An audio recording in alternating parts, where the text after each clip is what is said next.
Basically ఇప్పుడు చాలా మట్టుకు అంటుంటాను అనమాట. ఇప్పుడు Telangana, the reason I come from, మనకి బ్రేక్ఫాస్ట్ కాన్సెప్ట్ లేదండి. ఓకే, సో మన పూర్వీకులు ఫామ్లలో పనిచేసేవాళ్ళు, పొద్దున ఎర్లీ మార్నింగ్ సన్ రైజ్ కాగానే ఫీల్డ్స్కి వెళ్ళిపోయేవాళ్ళు. ఎవరు ఉండేవాళ్ళు అప్పుడు? ఇడ్లీ దోశ ఇవన్నీ ఉండకపోయేవి.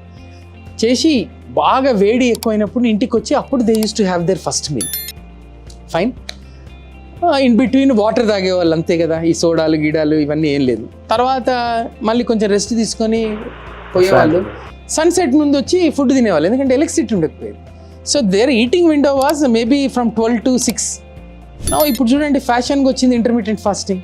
So what our ancestors have been doing all these years and getting good benefits.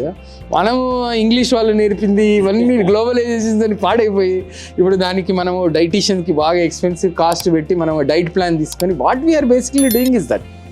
So if you look back at history, majority of health problems can be sorted out. So అందుకే మేమైనా ప్రెజెంటేషన్స్లో కూడా as neuro surgeons we emphasize a lot on the history. ఒక disease గురించి అయినా, ఒక treatment గురించి అయినా.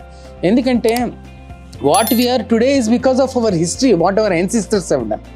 If we don't forget that and we look back at history, majority of health problems can be sorted out.